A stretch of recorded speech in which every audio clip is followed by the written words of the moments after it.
From backup to transfer to the largest landslide in Heisman history, this is the fairy tale story of LSU quarterback Joe Burrow.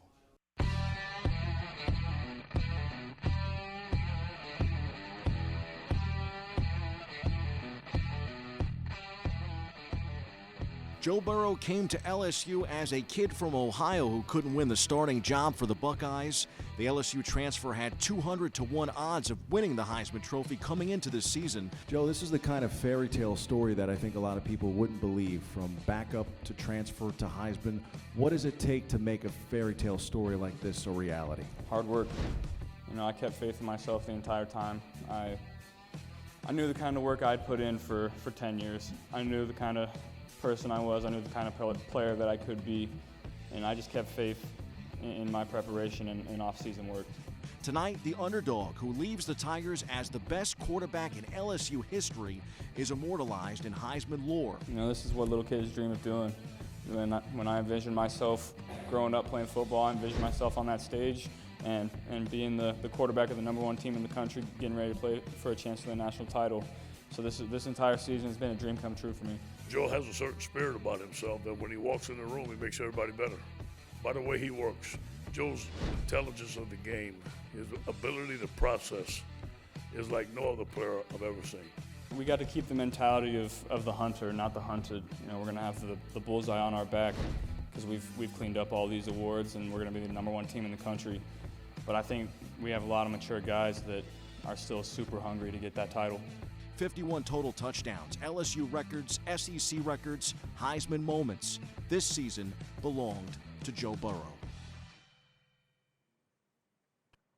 The redshirt senior who transferred from Ohio State following spring practice in 2018 after failing to win the starting job has led the Tigers to a pristine 13-0 record and the #1 seed in the college football playoff. He set a record for highest percentage of points in the Heisman balloting, 93.8, breaking the record set by Ohio State quarterback Troy Smith, who earned 91.63% of the point total in 2006. Oklahoma quarterback Jalen Hurts was second in the balloting, with Ohio State quarterback Justin Fields third and Ohio State defensive end Chase Young fourth. Burrow was LSU's starting quarterback last season, but was considered a long shot to win the Heisman before this season, as we noted, until everyone saw a new-look Tigers spread offense that put up 45 points in a Week 2 win at Texas when Burrow passed for 471 yards. The new Heisman winner has been the runaway leader since he completed 31 of 39 passes for 393 yards and 3 touchdowns in a 46-41 win at Alabama on November 9th, his signature Heisman moment. Burrow leads the nation in touchdown passes, an SEC record of 48, and is on pace to set an NCAA record for completion percentage. Congrats to the second Heisman winner in LSU history. In this town, no Giants quarterback is second to Eli Manning. His time might be winding down in the Big Apple, but Manning mustered one more win in what could be his Meadowland send-off on Sunday. The two-time Super Bowl MVP threw 2 touchdowns, and New York snapped a franchise record-tying 9-game losing streak with a 36-20 victory over the Miami Dolphins. We go inside the locker room for more. The ways the season's gone, the way these last 10, 11 weeks have gone, the team was obviously needed to win just for the morale and to kind of keep things going. And it's just tough to go every week, be close, to compete and practice hard, and guys are giving great effort and doing a lot of good things. We're just falling a little short. But today, we obviously were able to put it all together. Good to be able to have Eli out there playing with us and help lead us to a victory. He's certainly done many, many good things around here for many, many years, and for him to enjoy leading us to a victory, it should feel real special for him because of who he is. The support and the fans and their ovation and their chanting my name from the first snap to the end. I appreciate that and appreciate them always, and just all my teammates coming up to me. So it's a special day, special win, and one I'll remember. Manning coming off the field in his final home start and being greeted by his wife and kids, an emotional scene. Fans chanted his name, and the all-time great left to a standing ovation. Nice send-off for a legendary Giants' career if that indeed is the end. From the looks of things, Spencer Dinwiddie is just getting started on being a star in the NBA. He just keeps getting better. Dinwiddie scored 24 points as the Brooklyn Nets capitalized on Joel Embiid's absence and led most of the way in a 109-89 victory over the Philadelphia 76ers on Sunday night in New York. Meanwhile, speaking of getting better and better, how about the Milwaukee Bucks? The Bucks continued their franchise best start and pulled within 2 games of matching their longest all-time winning streak on Saturday, routing the visiting Cleveland Cavaliers 125-108. Milwaukee has won 18 straight. Closer to home, the Knicks had their mini win streak snapped on Sunday, not 18 games. They fell 111-105 to Denver. The Knicks host Atlanta on Tuesday at MSG. The Nets are in New Orleans tomorrow to face the Pelicans. Time for some quick hitters from around the world of sports. On the ice, the Rangers will welcome Nashville to the Garden tonight. The Broadway Blue Shirts are coming off a 4-3 loss to Anaheim on Saturday. The Isles will then face the Predators on Tuesday, while the Devils host Anaheim Wednesday at the Rock in Newark, New Jersey.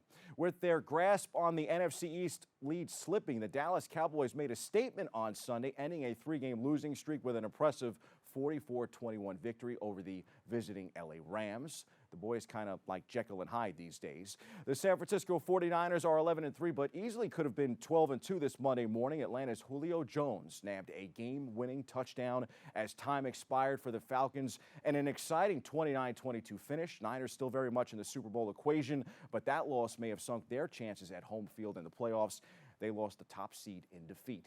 That might not be as bad a look as the Oakland Raiders. Throughout the history of the Oakland Raiders, there are countless great games and memories that took place in the Oakland Coliseum. Last night was not one of those moments. In fact, Sunday's epic meltdown in the second half may be one of the franchise's worst moments in Oakland. The Raiders fell to Jacksonville, no less, in the football finale of that stadium before their move to Las Vegas. It was supposed to be a storybook ending. Through 2 quarters, things were going, according to script, but the dream scenario soon took a turn for the worse. Final score, Jags 20, Raiders 16.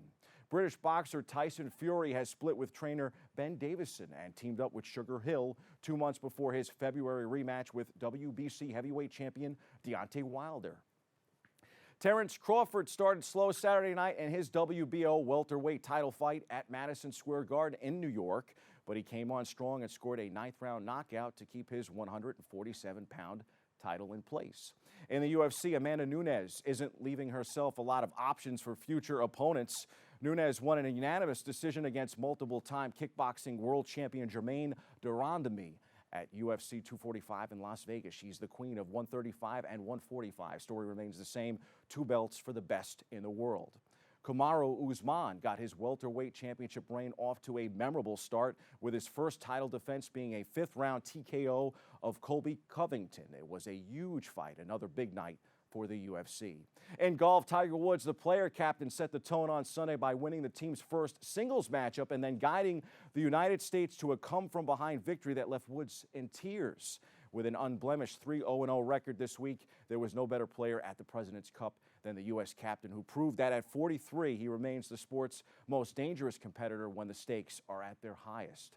High stakes. Babe Ruth may have died more than 70 years ago, but the baseball slugger is still turning out big numbers. The bat he used to smash his 500th career home run sold for $1 million over the weekend.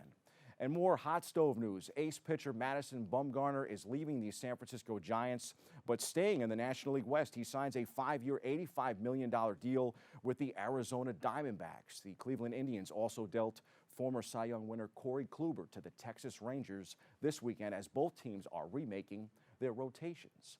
Those are the headlines where we hit the C-list now for the remaking of a narrative around the Buffalo Bills.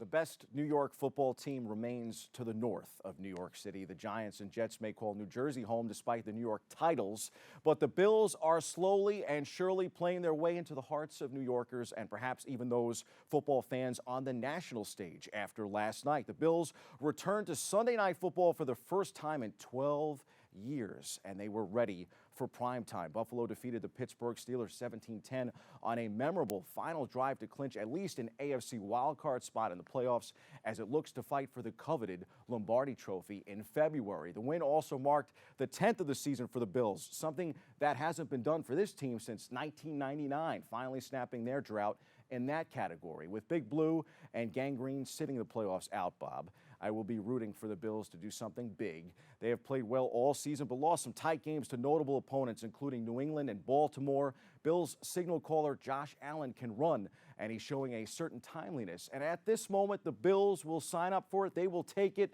The second-year quarterback led the Bills on that final drive over the Steelers. Allen threw for a touchdown and ran for one, making just enough plays against a Steelers defense that hasn't allowed many lately. Allen finished the night 13 of 25 passing for 139 yards with a touchdown and interception. His accuracy isn't such that he can carry them conventionally, but taking advantage of a turnover and using his big frame to run in his 9th rushing touchdown of the year and 17th of his career has worked wonders. The Bills have scored 274 points in their first 13 games, only 21.1 per game. That will make it harder for them to succeed against teams that can move the ball more efficiently. But the Bills have now won 10 games, albeit the hard way. Congrats to them and good luck in the playoffs.